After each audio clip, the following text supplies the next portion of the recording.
myself and 6 of my peers in the industry came together about 3 years ago, 3.5 years ago actually, and it just started out as dinners. We got together, we're all at the C level or just below in our respective companies, and we're talking about Spotify, Facebook, Fox Networks Group, Nielsen, AT&T, Quantcast, Ad.E.A, or Adweek I should say, and we just had dinners together, just sharing stories, sharing experiences, and how we felt oftentimes as unicorns in the industry. We'd come to an event like Cannes and we'd feel like we were the only ones here, and so, or just sharing war stories about experiences and conversations with our colleagues and peers at our respective companies, and just being able to share those experiences just formed a bond. And then fast forward a year later, we really wanted to bring it full circle and really do something and create an organization that could empower and bring others into the conversation as well. And so the I.D.E.A initiative was born from a passion project, a passion of love, to want to see a change in the industry, changing the ratio with regards to diversity and inclusion within the technology, entertainment, advertising, media, and marketing industries at the C level and at the board level.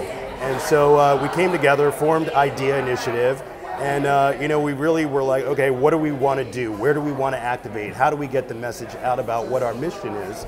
And we realized we were all coming to Cannes, and so I basically said, let's do something in Cannes. We'll use the Truex yacht, and we threw our first, shindig, if you will. Cannes in Color was born out of that. We held a cocktail networking event.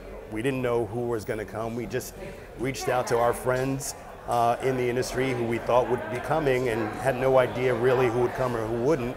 We had about 50 to 60 people that came through, and it was powerful and it was beautiful. And so that was the birth of Cannes in Color. And we did this again last year on the Truex yacht again.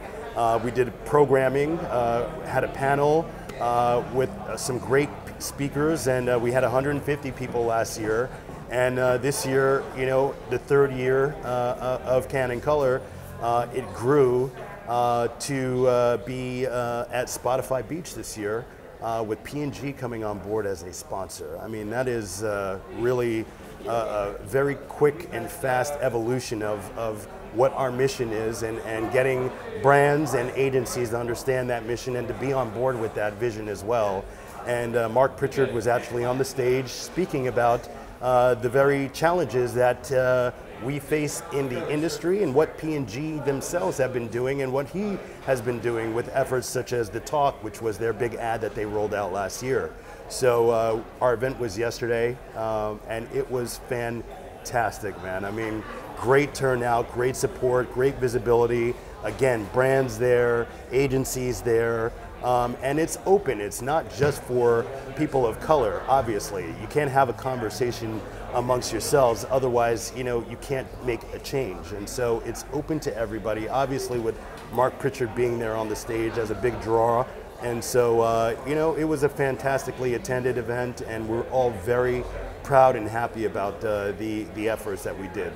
The good news is that there has been a movement, and there is more awareness and visibility around the issues and challenges with regards to diversity and inclusion.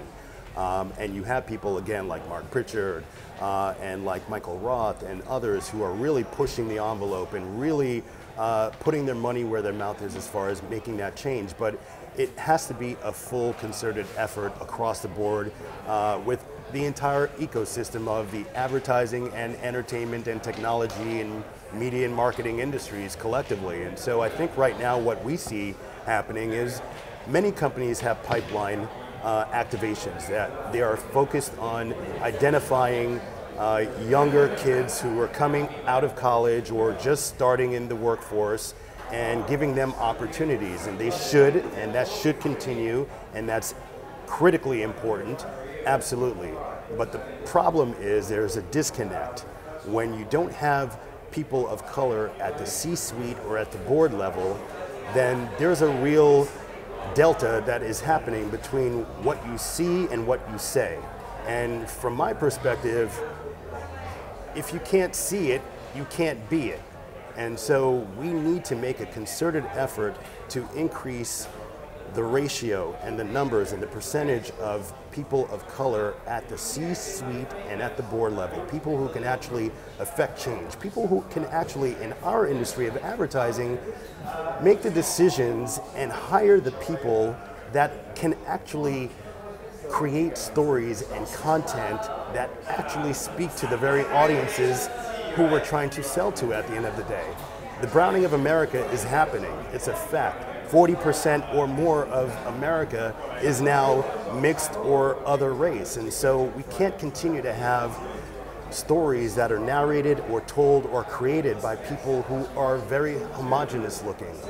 We have to change that and be more inclusive, and that starts at the top and at the bottom and everywhere throughout. But the problem right now is oftentimes there's a ceiling for people of color.